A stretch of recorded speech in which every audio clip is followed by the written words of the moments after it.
Welcome to the Total Soccer Show and a Bulletin news story roundup episode in which we've got USMNT thoughts. We're catching up on World Cup qualification and we're looking at the reality of a Liga game in Miami and a Serie A game in Australia. Goodness me. My name's Ryan Bailey. Joining me today, hello, the Taylor Rockwell. It's cleaner. Hello, the Ryan Bailey. Lovely to be here. Lovely to talk to you. I look forward to you doing live shows from Miami someday, per FIFA and US Soccer approving it. Yay. I like Miami.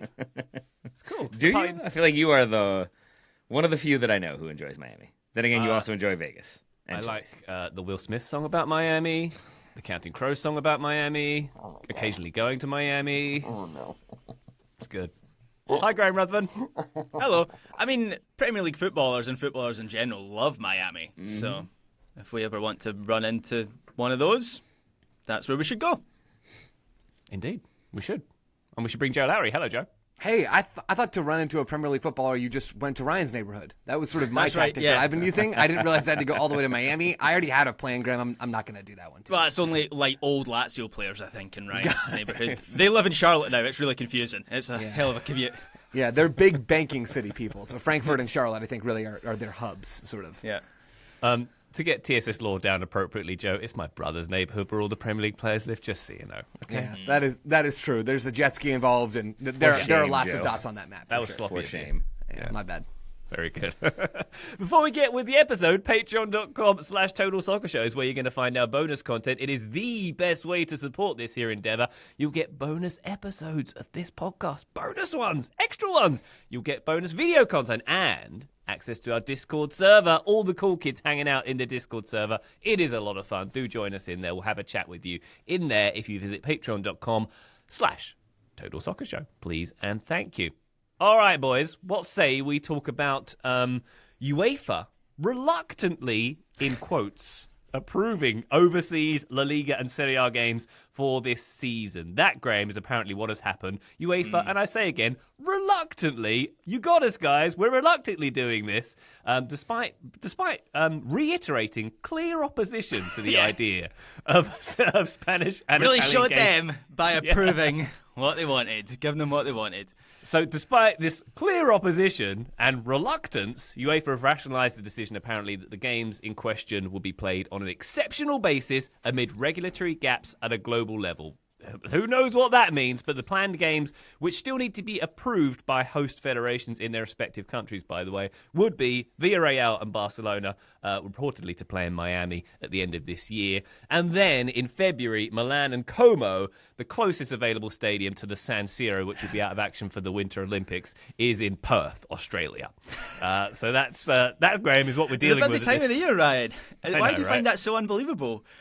Every stadium between Italy and Australia is fully booked at that weekend. The thing I cannot understand is UEFA's position on this, because they don't appear to have one. They're saying, yes, you can do it, but we strongly oppose it. Yeah, and my favourite bit of the statement that they released last week, and this has been simmering for a while. I think, Taylor, you and I did a one-on-one episode maybe like a month or two ago on the subject of foreign games, or of competitive games being played in foreign lands. This had been coming. We expected a judgment on this. My favourite bit of that UEFA statement was, and you kind of referenced it, Ryan, but this decision is exceptional and shall not be seen as setting a precedent. Except it totally does set a precedent, and I think it's going to be very difficult for them to put the toothpaste back in the tube after this. And the reason this had been simmering for such a long time was this had been coming from the moment there was the settlement in the relevant sports case. And it was in favour of relevant sports. And that case was a legal case against FIFA and US Soccer. That was settled. That removed a huge barrier for these games, domestic games, to be played abroad. Then both La Liga, the next barrier that was removed was both La Liga and Serie A voted in favour of playing these matches abroad. Until then, La Liga in particular had been in opposition. That barrier fell, and it put UEFA between a rock and a hard place, because of the way relevance class action against FIFA has called into question what power these authorities have to stop games being played abroad. And Miguel Delaney had a good piece on the whole situation. I always think Miguel is one of the best writers to read on politics and inside football in general, but his read on this article at the time was that by allowing this to happen, UEFA is hoping to lose this battle in order to give itself a chance of winning the war. And that war is, not to be too melodramatic about this, for the soul of soccer, like for the ownership and power within soccer, because you've got this lingering Super League stuff mixed in here. A number of Europe's biggest clubs are still hoping to reform the top of European club soccer in their favour. I was reading just last week there's yet more proposals being worked on for the reformation of the Champions League, which is only in season 2 of its latest format change. And so UEFA fears its competitions and general political power could be at risk. You can also wrap in like the Club World Cup and stuff like that. FIFA trying to take a bite of the club soccer pie as well there. So this is a concession to try and stave that off. I do not think they're going to be successful in that. And if anything, this is only going to encourage those clubs and those leagues to play more games abroad. Yeah. Interesting situation, Taylor. Obviously, other American sports league have done this thing of playing league games abroad. We have NFL games in London this past weekend. They're obviously lucrative. They fill out the stadiums for these kind of games. I'm sure these two games will also fill out stadiums in different territories and open up new markets, etc., and so on. But we must not conflate lucrative games with good quality games, because, I mean, watching the NFL in other territories, not necessarily the greatest games that you get there either. Oh, you mean... There's a sporting issue here as well. I was going to say, you mean the games that, like, everybody knows you just ship the worst game to London because, like, they'll take it. They got nothing else to do. There's no other sport going on there in London. Let's just send them the Jaguars because that's what we do. And the Jets, apparently. I wonder which team has played there the most. I'm assuming it's one of those two.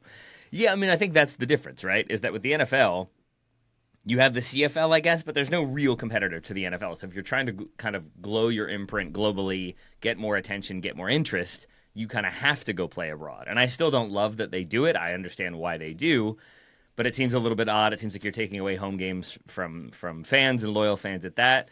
And this feels very much the same. And it's worth noting, when Graham and I did that 101, one of the most ardent opposers to this decision seemed to be Real Madrid, who were planning to file paperwork to block this from happening. And I would love to believe that that's out of some sense of moral obligation that we should be playing games domestically. What I suspect is that they don't want Barcelona to make a ton of money, because Barcelona are about to make a ton of money doing this. And that will allow them to buy more players and get out of more difficult financial situations. And that is a huge part of this. La Liga has fallen behind the Premier League. So too has Serie A. So if you can appeal to American audiences and get American money, why not do it? And why not make some money while you can? Yeah, and Real Madrid are looking at their $2 billion recently renovated stadium and thinking, we want to play there. Barcelona looking at their pile of dirt thinking Miami looks pretty good right now. Oh, there's a real stadium there? Like a real built stadium that we can play in? Oh, we're in. I think if Barcelona could make Hard Rock Stadium their home stadium this season, they would do it, right? Of course they would. If Barcelona could do the Brazil thing, where they just play every single home game at a different gigantic stadium around the planet, they would do that, right? If you could do a whole season of never playing at the Camp Nou while it's renovated, never having to play at the Olympic Stadium, but instead you've got a game in London, a game in New York, a game in Los Angeles, a game in Seoul, they would do that. Don't give them ideas. Do not give them ideas. The away season. Yeah. Joe, what's your take on this? Obviously, we as fans in North America, fans of European leagues in North America, we have a nuanced take that we would appreciate maybe seeing a game or two over here, or some of us would, but it's different for the home market fans who are, season ticket holders are losing a home game out of this. Yeah. There's much bigger issues of European Super Leagues and setting precedent, which UEFA definitely says it isn't. How do you feel about it?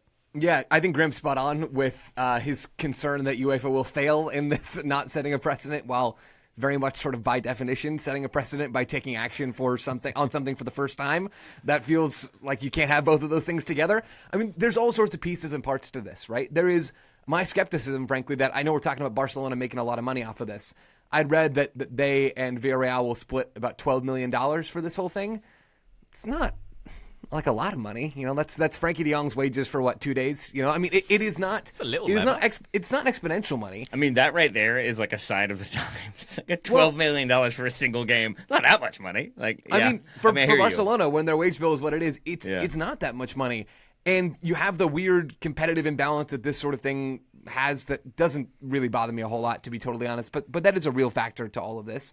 And then you have the fact that I don't know exactly how soccer in the United States and the stakeholders therein are going to feel about this, which is to say they're not going to feel very positively about this.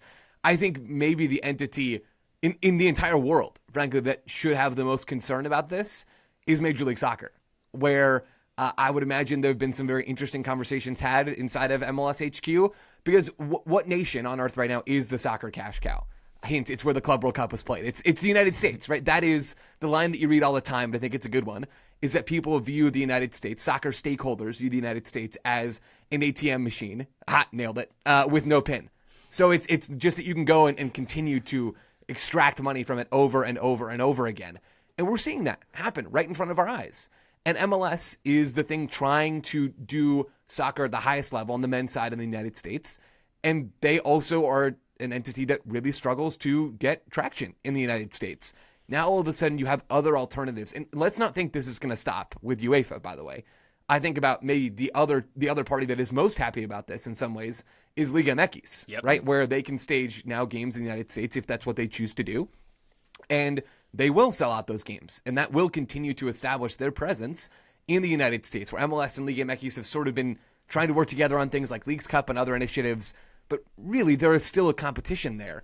And I don't think MLS is going to come out on top of that competition if this is the road that things are going down, unless MLS makes major changes. So there's all sorts of moving pieces and parts here. There's also the fact that MLS is already thinking about making major changes. I would imagine that this is the sort of decision from UEFA and before that from Relevant, where they win this antitrust suit, or they end up settling US Soccer on this suit. I imagine that all of these things are leading into bigger picture decisions that MLS is trying to make, but I doubt that anybody over at MLS HQ has woken up with a smile on their faces after this sort of news dropped. Unless they've gotten the green light to package the doubleheader that we all love so much. So it would be Barca and Villarreal, and then Inter Miami and whomever as the second game on the evening. Who says no? Everybody? All right. Taylor, why are you giving them ideas? They're so going to want to do that. Here's the thing, though, is like there's a lot of shots being taken at UEFA for this, and I think a lot of that has to do with the way they've chosen to word this. But ultimately, I think, to Graham's point, this is them recognizing we're not going to win this fight. If we go to court, we're going to have to spend a lot of money, and we're going to get in a lot of hot water and get a lot of negative headlines about trying to block this, when ultimately we know we won't succeed. So we will concede this battle, but make clear that we are not okay with conceding the battle, hopefully with an eye towards being able to win the war. But I think if the war is just preventing the Super League, I don't know if this really does that, aside from giving owners more power to stage games where they want, and clubs more power to kind of force through those decisions. So I don't really blame UEFA. It's the situation long in the making, basically since the Premier League started to be the financial juggernaut that it is. Leagues are going to have to catch up. Big clubs are going to have to try to keep pace, and you have to find new financial mechanisms to do that. It's the reality we live in. It's just a very depressing reality. I don't know why it's more depressing that a league game being moved is the thing versus, like, we've had cup competitions played in Saudi Arabia that were Spanish and Italian and the like. So it's not unprecedented. I think that it's a league game shifts the kind, like, I agree with Joe. It's not like that big of a competitive imbalance or anything, but it just feels like an unprecedented step for sure. Yeah. Taylor, just going back to what the war actually is, I don't think UEFA know specifically what that war is. When you say like the Super League coming back, I don't think the Super League is ever coming back in its like previous form. But UEFA can feel power starting to be pulled. Yeah, well, maybe. Lurking in the shadows. I think it's just Juventus now, so it's going to be a pretty boring league.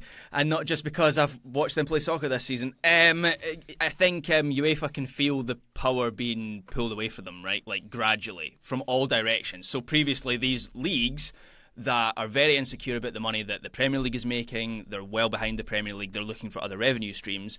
The argument that UEFA previously made to them was, well, the Champions League is your route to do that. And now these clubs have signalled that they want to take more of control of continental competitions and finding new revenue streams and taking league games abroad. And UEFA, particularly when you pit UEFA against FIFA and look at what they're doing with the Club World Cup and what Infantino's doing with the expansion of the World Cup to 48 teams, possibly 64 teams, I think you can't really avoid the politics in all of this, and this is why they've what's the term again? Begrudgingly allowed this to happen. Yes, they very begrudgingly had stacks of money pushed their way. You mentioned the FIFA thing, Graham. They've entered the chat as well over the weekend. Apparently redrafting regulations concerning domestic league games played in foreign countries, and they are seeking legal advice on potentially banning them outright. Saul Goodman is on the case for FIFA as we speak, trying to find out if they can stop this. So if FIFA are the ones who end up stopping this happening, is it like that meme, the worst person in, makes a great point?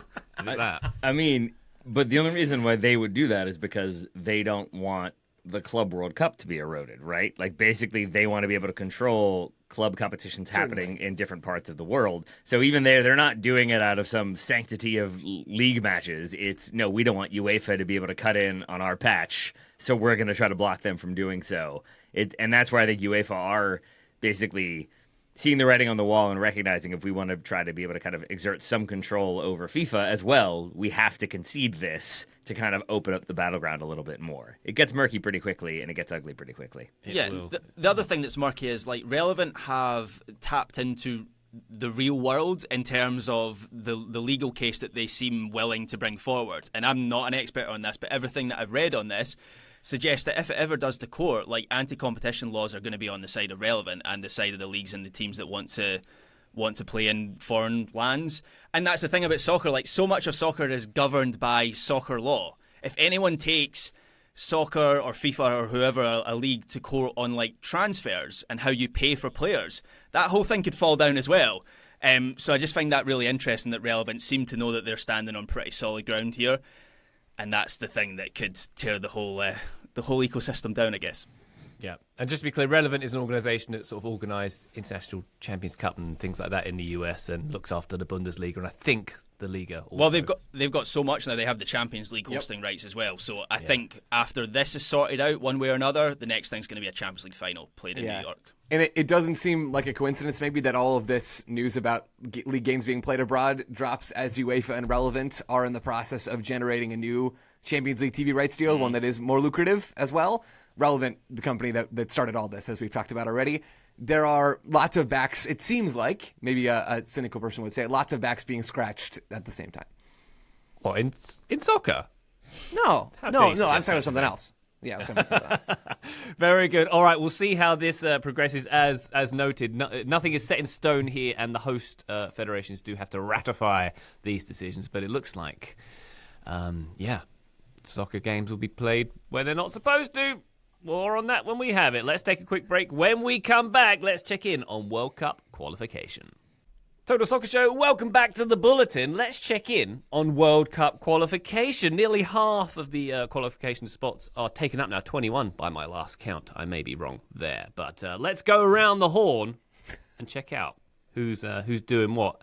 Let's go to UEFA first. Taylor, what's caught your eye in Europe? Sweden in a bad way, Switzerland in a good way. The Swiss continuing to be the Swiss that we've come to expect with a lot of the same faces, but they are doing quite well, will very likely be at the next World Cup. 3 games played in qualifying, 3 wins. And I spotlighted their game against Sweden when we were talking about games to watch this weekend. They really comprehensively handled Sweden, who had Alexander Isak and Gyökeres starting up top for them. But it was Switzerland with 60-40 possession, 2.14 XG to under 1 for Sweden, 17 shots to 7.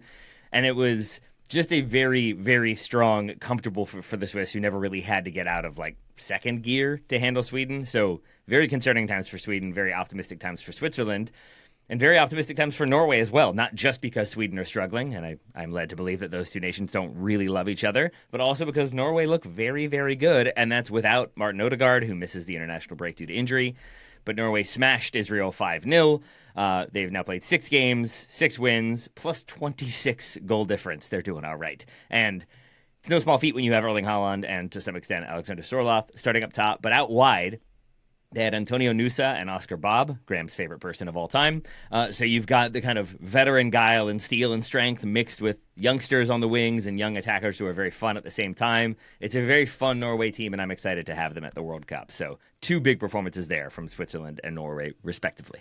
I'm just going to say I'm terrified of the U.S. somehow getting Norway as their pot 3 team in the World Cup and ending up with Erling Haaland and Martin Odegaard just dunking on them in transition 4 times in a row and losing that game 4-0. That feels possible because Norway are legit, right? I mean, their top end talent is insane. One note on Erling Haaland, just because this statistic blew my mind.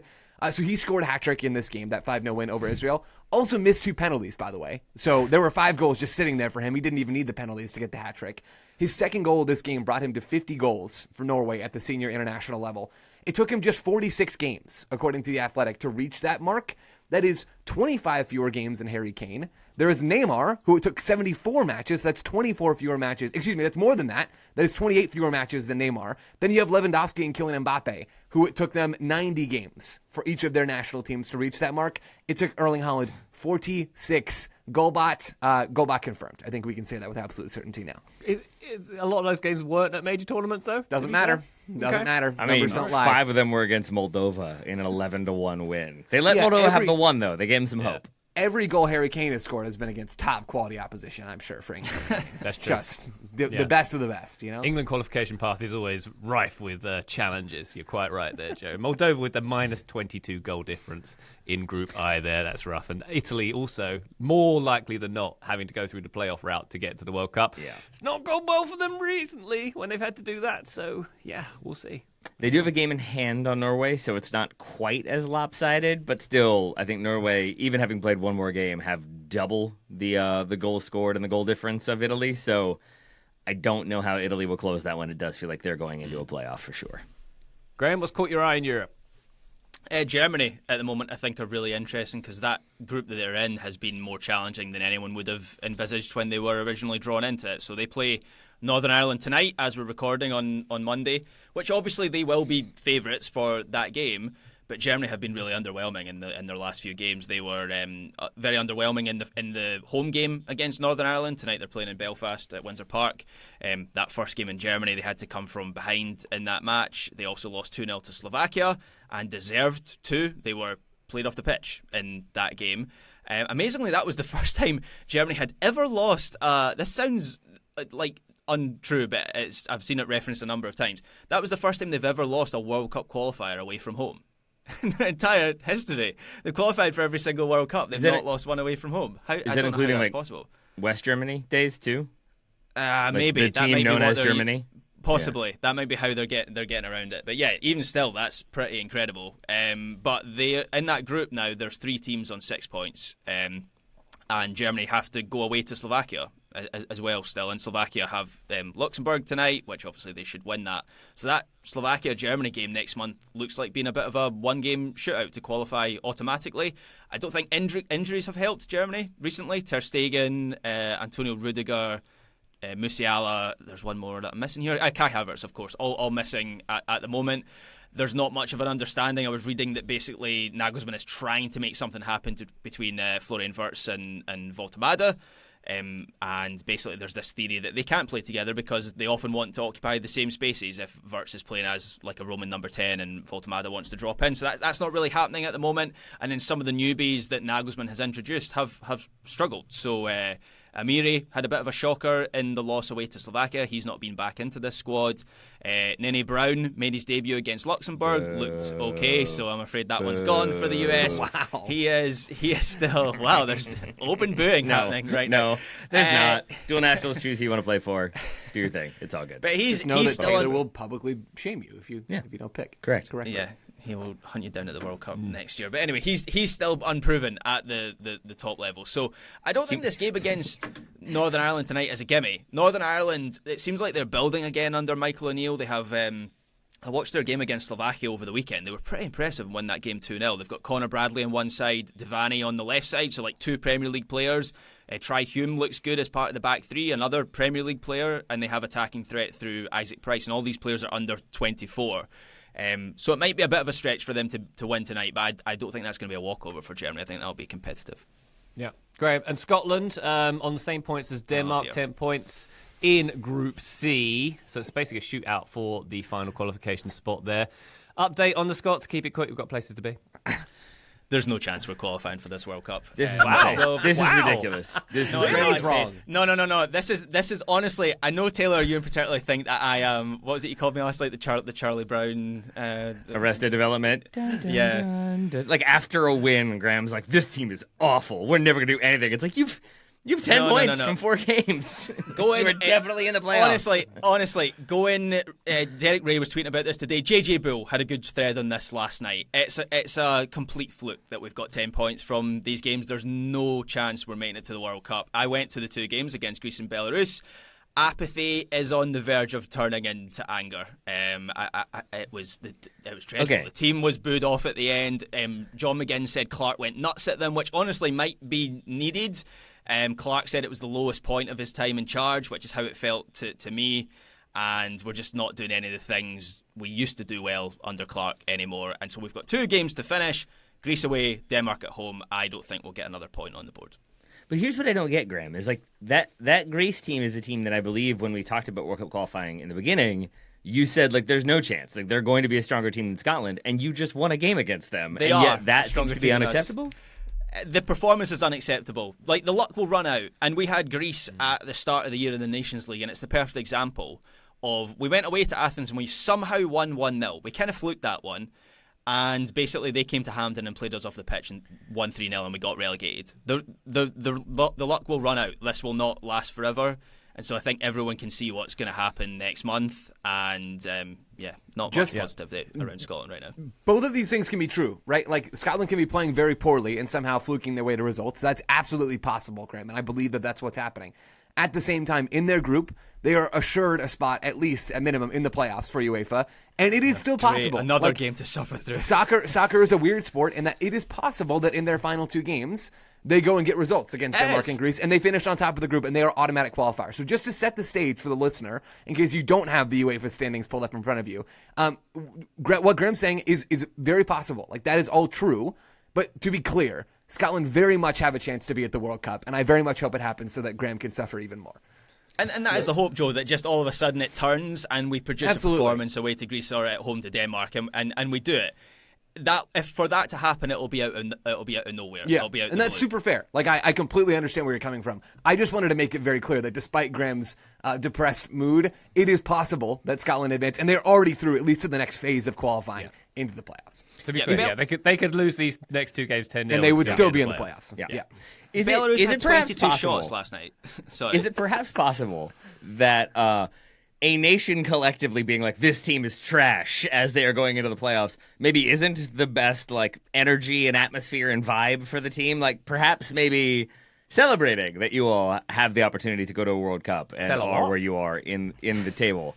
I don't know. I mean, like, you know, that's rich coming from an American to begin with, but an American who roots for the U.S. team that, you know, famously is beloved and not at all controversial with its supporters base. But it just still feels like maybe like a bit of optimism and positivity. I don't know. It seems like everybody is just expecting them to get crushed. And when they do, it's going to be, well, yeah, that's how it was always going to be, instead of, I don't know. Because it was.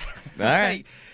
Honestly, if we were doing what used to be the Steve Clark thing of grinding out results, I would have a different outlook. But the amount of space that we're giving opposition teams, as I said, or tried to say there, Taylor. Sorry, I tried to butt in, but Belarus had 22 shots last night.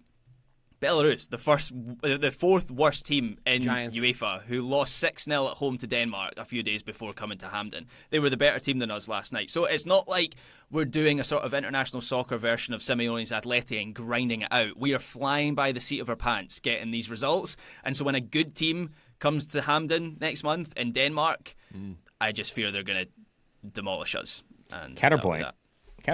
I feel like there's some Brazil teams of the past that flew by the seat of their pants and it worked out okay. So maybe you're the next Brazil and you're going to win 3 out of the next 4 World Cups. Yeah. John McGinninho. Hey.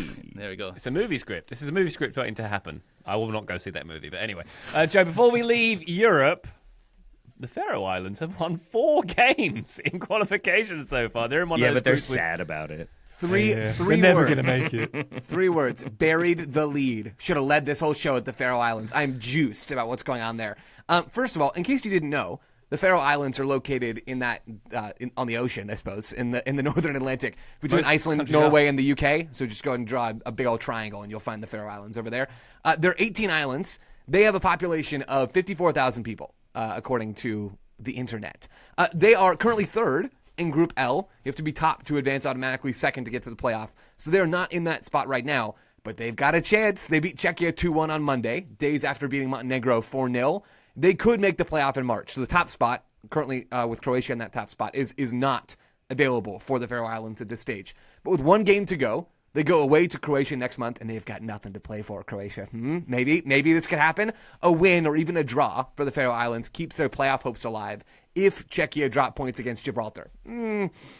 It's a bit tricky, for sure. But this is a Faroe Islands team with more players in their squad right now who play domestic football in the Faroe Islands, soon to be playing in Perth, than players outside of the Faroe Islands. This is a team that has, my apologies to all of the very fine, far better than me soccer players on this team. They have no one, and yet they are still third in this group, and they've got a chance to advance. I am stoked for this.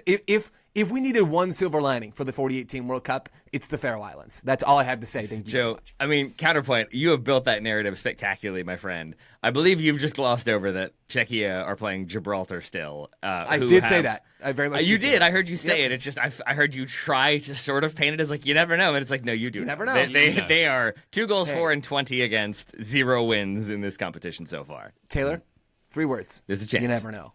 You never know. You never know. You never know. Believe, Taylor. Believe. Be a goldfish. I mean, I love the story on one hand. On the other hand, if Faroe Islands qualify for a World Cup before Calm down, Scotland, Scotland. that's it. Not everything's about you, I'm all right? done. Go fry some burgers. To re-emphasize, this is incredible that the Faroe Islands, of their size and stature, Thank are doing you. so well. Thank you. I haven't done any research, but I'm quite sure this is the best they've ever done in a qualification. Oh yeah, campaign, so. and it's not. I think happened... they won it in 70. Do you not remember that? Was that West Faroe Islands? Though? Yes. My mistake. That doesn't That was count. the 9 westernmost islands. Daniel Story had a really good piece for the Eye on the Faroe Islands and how it hasn't totally happened by fluke. They Don't have try to invested get on the a lot. bandwagon now, Graham. It's And, too late. Fine. I was going to point out that they've won 4 of their 5 U21 qualifiers as well, but I'll leave that to Joe. And no Steve Clark. So I think there you you go. just did. Real quick, go around the rest of the confederation. I believe that UEFA is the only confederation that hasn't got a confirmed qualifier. Oh, I yet thought for you were the just World going to Cup. leave it as, I believe that UEFA is the only confederation, because I think you might. Well, Taylor, why don't you tell us about CONCACAF? What's I would love there? to. I would love to. Joe can get hyped about the Faroe Islands. I will get hyped about Curacao, who get a big win over Jamaica. 2-0 win at home takes them top of the table in their group. They are very close to securing qualification directly to the World Cup. FC Cincinnati legend Jurgen Locadia gets the assist in this game. Armando Obispo, the PSV center back, makes his debut. He's 26. And central midfielder Livano Comenencia scores a goal in this one. He's 21 years old, plays for FC Zurich. All of those players are Dutch-born, but have Curacao connections through their lineage, so they have all chosen to play for Curacao. And the Comenencia goal, especially if people haven't seen it, is awesome because it's a great strike. It's about 30 yards out. He takes a touch. He lasers it into the bottom corner. It's like just off the ground all the way in. The celebration is amazing. They jump up onto the fence. Everybody's going nuts. But it's also amazing because the official is in front of him as the loose ball is kind of bouncing and he goes to take his touch. And Comenencia shoves the ref out of the way to then take a touch and hit the shot. And an ability to control the ball and hit it while pushing the referee over and not getting fouled for it, or not getting whistled for it, is brilliant. So, credit to them. Jamaica had a lot of chances. I do think if Curacao go to a World Cup, they're going to concede some goals. It's not going to be pretty, but they'll be at a World Cup, and that's all that will matter for them. So, strong times for Curacao. Suriname and Haiti also top of their groups, but not quite as clear as Curacao are in CONCACAF. Yeah. Meanwhile, Joe, in Haiti's group, Costa Rica in third place outside of the qualification spots right now. Yeah, on track to miss the World Cup as things stand. They are 3 points on 3 points right now. 2 points behind both Honduras and Haiti. This is potentially trouble brewing for Costa Rica. It maybe is also a reminder of how much the tide has sort of turned away from them in Central America and in CONCACAF, where for a while it was the U.S., it was Mexico, and it was Costa Rica as the top 3 teams. Now Canada has very much booted Costa Rica out of that spot, and even Panama are not having the best qualification campaign at the moment. But Panama have very much passed them over in my estimations and in things like recent Gold Cup performances and things of that nature. And then you also have Curacao, who have made a real push with recruits from across the Atlantic. You also have Jamaica, who've done something similar. Costa Rica, not in a great place, nor have they been for a little while now. Okay. Let's go to Africa, shall we, Taylor? What's happening in CAF right now? A lot of teams. qualifying, basically. Ghana, Tunisia, Algeria, Egypt have all booked their spots respectively. But I wanted to highlight Ivory Coast for a moment in Group F. Basically, everyone but Ivory Coast and Gabon are eliminated, so it's just those two. One will go automatically, one will have to go into a playoff. Ivory Coast smashed the Seychelles 7-0, so they've got 23 points so far. And Jan Diomande scoring on his debut. He's 18 years old. He has 5 appearances for Leipzig this season. Between him and Nusa, a lot of exciting youngsters coming through at Leipzig. Shock of all shocks. Ivory Coast are at home to eliminated Kenya in their final game. So assuming that goes well, Ivory Coast still have plenty of quality, plenty of depth, plenty of talent. We would assume that they will be qualifying automatically. And then I can't remember if Africa has playoffs or if it's just like the 4 best second place teams get to go, how they're exactly doing it, but it does feel like that's where Gabon will be headed. And one note for Egypt, they secured top spot with a win over Guinea-Bissau. And worth noting that Mohamed Salah does not play in that game. Omar Marmoush is not called up for that one, so missing 2 very critical talents, they're still able to get the win and qualify comfortably. Credit to Egypt. Indeed. I think it's 9 direct spots that CAF has now. It used to be 5, didn't it? So more qualification routes for African teams, which is great. Lastest but not leastest, how about some AFC action, Taylor? Just very strange. And maybe it makes more sense to other people, but we have essentially the okay, cool. I'm glad that Graham agrees. We have the final playoff round, which is basically the 6 teams that didn't qualify automatically go into kind of like a pot system, and you're going to do 3 teams in one group, 3 teams in another, round robin tournament, top team advances. And Qatar and Saudi Arabia will be hosting the final neutral ground playoff sites.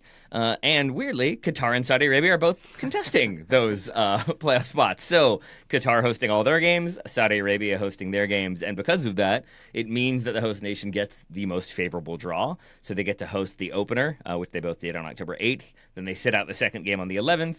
Then they get to play the final game on the 14th. Qatar need to beat UAE, who are ahead of them in the table. Saudi Arabia advances with a win or a draw over Iraq. UAE, several other nations have all filed protests against this decision for those 2 countries to host, but I doubt that's going to go anywhere. It feels like it will be Saudi Arabia advancing. It feels likely it will be Qatar. It would be surprising if UAE pull off the upset. There was a piece by John Durden. I'm sorry, I don't know how to pronounce that name. I have been reading John for ages. He's it's John, Asian... that's how you say it. Okay, thanks. John is an Asian soccer writer for The Guardian and World Soccer. He's great. And he had a piece on this whole Sushi Taylor, and that kind of confirmed to me that there isn't any kind of logic behind it. There hasn't been like a selection process or any kind of like... coefficient process. They have just picked Qatar and Saudi Arabia to host these games and put them in different groups. So, yay, corruption, allegedly. But yes, it very much looks like they're going to qualify. The first round of games in this third round happened over the weekend. So Iraq beat Indonesia 1-0. That knocked Indonesia out of contention. Zidane Iqbal, formerly of Manchester United's academy fame, born in Manchester, scored the winner. For Iraq, that's Indonesia out, of course, coached by Patrick Kluivert. And their story is quite interesting as well, Indonesia. They changed managers midway through qualifying, despite the fact that they were flying to bring in a name, Patrick Kluivert, who didn't have much coaching experience, and so now they're out. That's not gone so well. And then the other one I saw highlights of was the UAE beating Oman. They were 1-0 down. They scored twice in the last 14 minutes to win 2-1, and they haven't been to a World Cup since 1990. So now we have Qatar versus UAE and Saudi Arabia versus Iraq to qualify, and then the losers fall into another phase. It's four two-legged games, which then the winners advance to the intercontinental playoffs. There are so many safety nets in Asian qualifying that it feels like one way or another the Qatars and the Saudi Arabias are going to qualify for this tournament. Wonderful stuff. Good stats there, Graham. If only you had a Substack called The Soccer Dispatch in which you could detail some of that. Yeah, there we go. If only. Good idea. Idea for the future. There we go. Yep. Let's take a quick break. When we come back, we've got some USMNT thoughts ahead of the game on Tuesday. Join us then. Total Soccer Show, welcome back to the Bulletin. Let's finish off this ep, Joe, with a few thoughts on the USMNT playing Australia on Tuesday at 9 Eastern in the Denver Metro. How are we feeling? It feels like there's a swelling of positivity around this team at the moment. The anti-Scotland, if you will. Yes, many people way. are calling the U.S. men's national team the anti-Scotland. I believe Graham put in our Slack over the weekend that when we're done with Poch, if he could maybe have him just for a little bit Just to send him give to over. the Scottish FA. Yeah, we'll do an exchange program, Graham, where you can send Steve Clark and we'll assign him a USL League One team of his Deal choice. before you go back on that. And we'll give you Podge after No the World citrus Cup, of trees in course. Graham. Scotland, sorry. One step at a time. Really, my thoughts on the U.S. have stayed fairly consistent from the other night, where I think the U.S. fan base should be pretty pleased right now with how this team is performing. There seems to be a growing pile of evidence, not that this couldn't be rewritten against Australia, to be clear, but we have a growing pile of evidence of this team putting together like competent, grown-up performances, where I've been thinking about it as maybe the last little bit of that South Korea game, but especially against Japan, where both teams are missing some players. Japan more than the U.S., certainly, but the U.S. put together a very grown-up, professional, quality performance against Japan and continued that even when Japan had some higher-level players come off the bench towards the end of that game. And then the U.S. were the better team against Ecuador. Now, there were some issues in that game. The U.S. did not play through pressure especially well in the early stages. They did not thrive when it came to transition defending, and there were some still sloppy individual performances that I think Pochettino will almost certainly take note of. But that is 180-plus minutes, effectively, of good soccer. That if the U.S. had played like this at the World Cup, they would have put themselves in a fairly good position to move out of the group stage. Let's say they'd had Japan and they'd had Ecuador in the group stage. They would have gotten 4, I think, very well-deserved points from those sorts of games. So again, you can't compare friendlies to World Cups. You can't do it effectively anyway. But I do think U.S. fans should be pleased right now, and it seems pretty clear that Pochettino is getting closer and closer to his group of players for the World Cup, and that these players, at least on their day, can put in performances that are not going to embarrass the U.S. on home soil. That could still happen, of course. Anything's possible. Scotland could qualify, so who knows what's going on right now. But I think more than anything else, U.S. fans should be feeling positive right now. Yep. Graham, you echo that? You've been very much a big supporter of Balogun since that last game on Friday. And again, I thought Balogun was outstanding in this match and just solidified my opinion that he is, barring injury or anything unforeseen, as the starting number 9 for the World Cup. And I like Ricardo Pepe, but Balogun can just do things that he can't. He can carry the ball 20 yards on his own, which he did more than once in this game. He can beat a man on the dribble. He can create his own shot, I think that's Joe's term that he likes to use. And as I say, he did that more than once in this game. Pepe can't really do these things, and it just so happens that these particular things are especially important for USMNT number 9, and that's the job for that player, and Balogun can do that job. I feel quite strongly at this point, better than anyone else in the pool, and I agree with Joe, there's positivity around this team right now. I thought it was encouraging. I didn't make the show on Saturday, but I did watch the game until about 4 a.m. My time, and I enjoyed it. I enjoyed the performance that the US produced. It's the first time, kind of discounting the Japan game, because I know Caicedo's missing for this game and Hincapié is missing for this game, but this felt closer to like an Ecuador you could face at a major tournament than the Japan team that the US played, and also the US was missing some players as well on Friday night. But it was the first time that I have really felt like we're starting to see Pochettino's USMNT, where there's like an identity about this team. There's clarity in the way that they're creating opportunities and transition. Joe's absolutely right. A dodgy first 5 minutes where the US struggled to beat the press playing into midfield. But after that, I thought they had a good control of the game. We saw some nice sequences that led to transitional attacks, decent chance creation, intensity and energy was good. Even things like, I know we strictly didn't see the back three as such. It was the sort of, what was it Tim Weah said, the fake right wing back or whatever it was.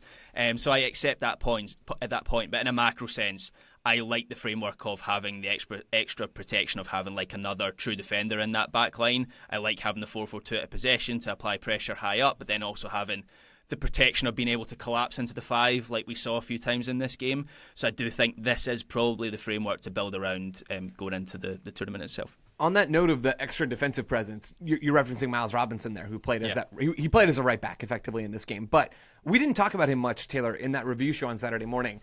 I thought Miles Robinson was perfectly fine in this game, which I expected to not like it and expected him to not maybe have his best game, and he didn't have his best game. He picks up a yellow card in this match as maybe a beat late after he gets beaten on that right side in transition in the first half, but has some nice distribution in this game, playing some balls down the right side, and didn't look out of place, maybe most importantly. So we talked about the macro of, well, this could be this framework where you have McKennie playing in the attacking midfield line, where he can be a body that then partners with a double pivot, who are also real serious, like physical soccer players, where you have McKennie in that role higher up the field, and then also a stout defender at right back. maybe that is something of a recipe for the U.S. to use. Maybe it's a back three if Dest is back and you move way off the field and put Dest on that right side, and all of a sudden you are in more of that straight up back three, back five.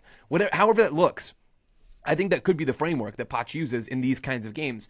But the micro is that Robinson put himself in position to maybe be that player at a moment future for the U.S. I mean, Mark McKenzie didn't cover himself in glory in this game. No other center back, as we've talked about, has actually gone in and seized an opportunity. I think Robinson was maybe the closest to that in doing it in an unfamiliar role. I think probably earns him some flowers, some lemons with Pochettino, like 3 lemon stickers for him on his locker. I don't know exactly what that looks like, but I do think Miles Robinson probably came out of that game higher up in Pochettino's estimations than he was coming in. Yeah. Here's to you, Mr. Robinson. Taylor, feeling bullish about this team right now? Yeah, I'm feeling optimistic for sure, and really enjoying the performance against Ecuador, even with some of the drawbacks and issues that Joe and Graham have already outlined. It just feels like Pochettino kind of looked at a lot of different players, has an idea of how he wants to play, has an idea of which players can allow him to play that way, but then is still kind of tinkering and adjusting and getting different ideas and different looks from different personnel. With that in mind, I'm not really sure what I would like to see against Australia.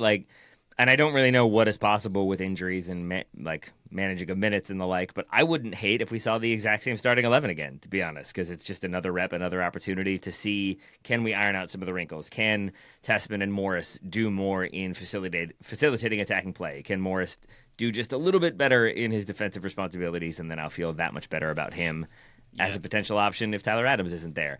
I don't think we'll end up getting that. I do think we'll see some rotation and maybe a few faces in the starting 11 that weren't there against Ecuador. But at this point, I'm kind of excited for whatever Pochettino brings.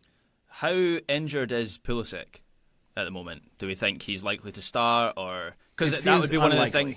Right, that would be one of the things I'd like to see. Is I liked McKennie's performance in this game in the advanced role, but Joe and Taylor, I think you touched upon this in your review. It's just not going to be his role, right? Yeah, exactly. You touched on this. Like, someone's going to have to sit out of Tillman, Pulisic, and McKennie, and so I'd like to see Pulisic come in there because obviously he's the guy in that position, and then it's one other. Have him with one other to see how that works. That would give us clarity, right? I think that would give us a lot of clarity about Pochettino's depth chart to an extent where both Tillman and McKennie will be coming off of a start, so there's not really a minutes management element to that. I would be surprised, given how gentle Pochettino has been with his players, right, in terms of leaving them with their clubs. Quite often in the Pulisic situation, I guess, is sort of an outlier there. But he's been willing to leave players at home when they've asked about it, and it seems like he's been very cautious with injuries, and the messaging from Pochettino has been, it's about 2026. Like, we're not going to sacrifice anything that could hurt us in 26 fitness-wise for something today, even if the process today will help us get better in 2026. That's not a trade that we're willing to make. And with that logic in mind, I think it would be a pretty big surprise if Pulisic started tomorrow. Not that I'd be opposed to that by any means, but I have built my lineup, if anyone cares, and I would like to share it now because I teased it at the end of the show that Taylor and I did. Give away nothing. Do it. Yeah, I did. I kept all my cards close to my chest. It is a very similar lineup. I've got Matt Freese in goal. My back line is Max Arsene on the left. It's Riemann Richards.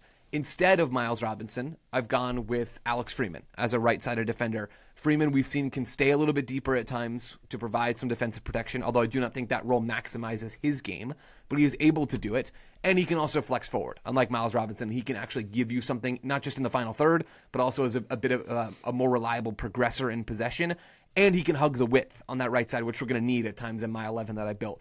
In midfield, I've got James Sands because we didn't see him, and he's the only one on that midfield depth chart that we haven't seen so far for Pochettino. I don't feel that strongly about this. I don't really care who is the other player, but I want it to be Tanner Tessman next to whether it's Sands or Morris or Roldan. I'm not going to pitch a fit regardless of who that player is. It could be McKennie as well, which would be fine with me. That would be a more aggressive approach from Pochettino. But I've got Tessman and Sands. I want to see more of Tessman. I thought he was good in that second half, and I think he's a player who could legitimately be a starting option for the U.S. next summer in a way that I don't think an Aiden Morris is, and probably not a Sands. But maybe we see Sands in this game as someone who lets Freeman get forward a bit more and lets Tessman go forward and range into the final third at times. My attacking midfield band, I've got Malik Tillman as the pure number 10. I have McKennie to his right. So he, at times in this lineup, would have to flex a little bit wider to that right side if Freeman was a bit deeper. But McKennie and then Luna off the left side, so Luna would mostly be in that left half space as Arsene overlaps. We didn't see Diego Luna start in that last game. I think it is pretty clear that Poch has him underneath Tillman in the depth chart, which means he's also underneath Pulisic. That's fine, but I think when you're missing Pulisic, Luna could be a candidate to go and take those minutes. And then Florian Balogun up top for another 45 minutes, 60 minutes, whatever you want to do. I think that might be the most talented 11 that you could put out there for this game. Again, no Zendejas. You could argue that Haji Wright would be a good fit for a game like this to give a little bit more width and 1v1 ability. I'm perfectly fine with that as well. I think we're going to see something fairly close. I think we're going to see at least like 8 of those players, maybe more than that, which is a lot of carryovers from that game against Ecuador, because I think those are pretty much Pacha's guys right now. So that's my 11 for this game. Joe, if that starting 11, it makes you like 100% happy, for sake of argument, let's say you're 100% happy with that lineup. I'm asking you this honestly. If Brendan Aronson is in that lineup instead, what percentage do you drop to? 60%? Wow. I don't know. Like, I mean, what are we going to learn? So first of all, this just isn't a Brendan Aronson game, right? Like, there are games that make sense for Brendan Aronson. Games where the U.S. is going to be against the ball is mostly what I'm talking about. The U.S. is not going to be against the ball. This is an Australian team that was outpossessed by New Zealand twice in a row the last time that they played international soccer games ahead of this window. They have no interest in keeping the ball away from home. How dare you? Yeah, my apologies, Oceania. I'm more of a New Caledonia guy. Taylor actually always had been. I apologize. I was first on them of the 4 of us, really, just like the Faroe Islands. I was first on them. It is just not a Brendan Aronson game, but even in the Brendan Aronson games, we don't need to see Brendan Aronson. There we go. All right, much more on USMNT coming to the feed this week, of course. But that is it for the Bulletin. Taylor Rockwell, thank you very much, sir. My pleasure. Thank you, my friend. Graham Ruthven, thank you very much. Keep your chin up. Scotland will keep try. winning even though they don't deserve to. It's going to be great. Thank you, Ryan Bailey.